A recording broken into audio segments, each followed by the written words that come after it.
membasuh kedua tangan sampai siku-siku. 4. Membasuh sebagian kepala. 5. Membasuh kedua kaki sampai mata kaki. 6. Tertib. Iya, betul sekali. Nah, untuk hari ini kan kita akan membahas tentang tayamum. Kamu tadi udah dengar dari temanmu ada 6 untuk rukun wudu. Nah, saya mau tanya, kalau di tempatmu, di tempat tinggalmu, di daerahmu ternyata nggak ada air, maka selain kamu itu berwudu untuk mensucikan diri sebelum sholat, kamu harus ngapain? Harus tayamum. Nah, di sini karena materinya tayamum, saya akan menerangkan tata cara tayamum sesuai syariat Islam. Kemudian kita akan mempraktekkan tata cara tayamum dengan benar. Nah, kemudian saya harap kalian dapat mengetahui tentang rukun-rukun tayamum, kemudian syarat-syarat sah tayamum, kemudian kalian juga bisa mempraktekkan tata cara tayamum ya. Nanti suatu ketika kok ternyata terjadi bencana dan lain sebagainya sehingga kamu tidak menemukan air ya untuk kamu sholat dan lain sebagainya, kamu harus mempraktekkan tayamum ini. Kemudian juga hal-hal apa saja yang membatalkan tayamum ya. Nah, kemudian untuk materi ini kita lihat presentasinya di sini ya, kita lihat layar. Nah, pengertian tayamum. Di sini menurut bahasa, pengertian tayamum adalah berniat melakukan sesuatu. Sedangkan menurut istilah, tayamum artinya adalah pelaksanaan mengusap debu ke wajah, ke kedua tangan dengan syarat-syarat tertentu sebagai ganti wudu dan mandi besar. Jadi tayamum di sini merupakan pengganti wudu dan mandi besar karena adanya sebab-sebab tertentu. Nah, kalau untuk tayamum itu harus ada sebab-sebab tertentu yang mengharuskan kamu melakukan tayamum. Nah, kemudian di sini ada rukun tayamum. Ya, ada rukun tayamum di sini ada 4. Yang pertama adalah niat, kemudian mengusap seluruh wajah, mengusap kedua tangan sampai siku, dan yang terakhir adalah tertib. Kemudian syarat sah tayamum apa saja? Di sini ada 4. Syarat sahnya tidak ada air. Jadi kalau kamu di tempatmu, di rumahmu ternyata masih ada air, jadi tayamum ini tidak bisa digunakan, tidak bisa diaplikasikan, tidak bisa dipraktekkan karena kamu masih mempunyai air untuk wudu, untuk bersuci. Kemudian yang kedua adalah uzur.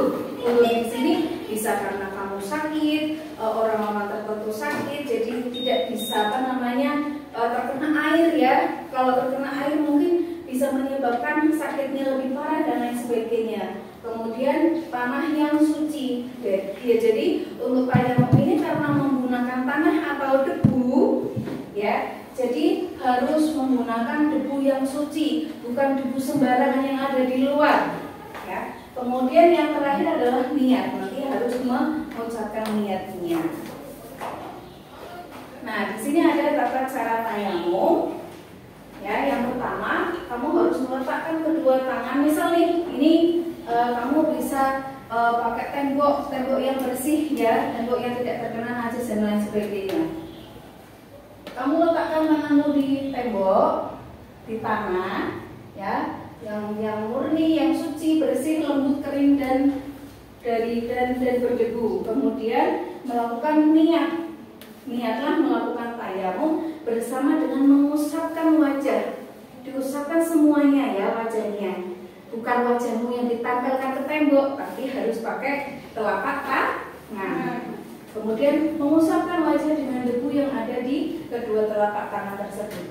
Kemudian kamu tempel lagi ini tanganmu di tembok. Kemudian untuk yang kedua adalah meletakkan kembali kedua telapak tangan dari tanah yang murni suci dan lembut ya, kering. Kemudian kamu basuh semua tangan sampai siku.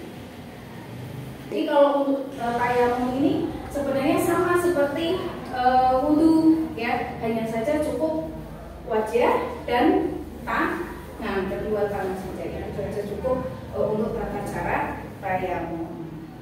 Nah, kemudian hal-hal apa saja yang membatalkan tayamum? Nah, di sini Kalau kamu ternyata di daerahmu itu sudah menemukan air, maka tayamum batal, ya, tidak bisa digunakan. Kemudian yang kedua adalah sembuh dari sakit. Ternyata kamu sakitnya sudah sembuh, jadi kamu tidak bisa menggunakan tayamum lagi. Kamu harus pakai wudhu seperti biasanya. Kemudian keluar najis, sama halnya seperti wudhu. Kalau kamu najis ya berarti kamu batal wudhunya, tayamumnya. Kemudian ada tidur nyenyak, karena kamu saking nyenyaknya tidur, jadi batallah tayamum tersebut.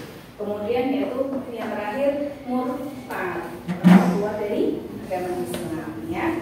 Nah, kemudian dari tampilan slide ini saya mau tanya nih, yang dilakukan saat tayamum atau bisa juga disebutkan dengan rukun-rukun tayamum. Ada? Ya, silakan Mbak. Tayamum ada 4. 1. Niat. 2. Mengusap seluruh wajah. 3. Mengusap kedua belah tangan sampai siku. 4. Tertib. Iya, betul sekali. Beri tepuk tangan. Ya, kemudian saya mau tanya lagi, mengapa kita harus melakukan tayamum atau bisa juga disebutkan dengan syarat-syarat sahnya tayamum? Ada yang jawab? Iya.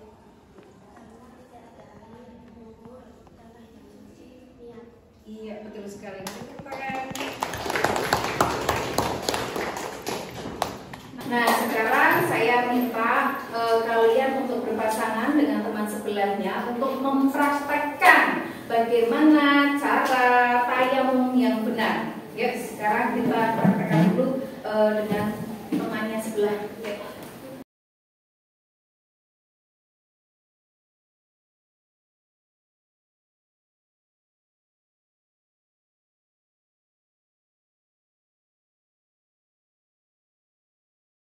Tadi kan kalian sudah mempraktekkan secara berpasangan dengan teman sebelahmu bagaimana tata cara tayamum. Sekarang saya mau ada satu orang yang maju ke depan untuk mempraktekkan bagaimana tata cara tayamum yang benar. Yuk, silakan.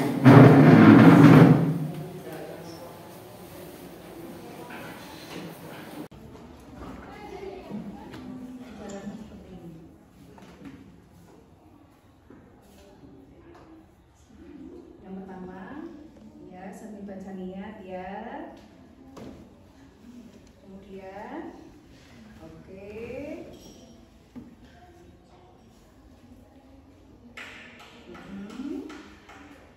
Ya, dan kanan kiri. Nah, cukup itu saja ya.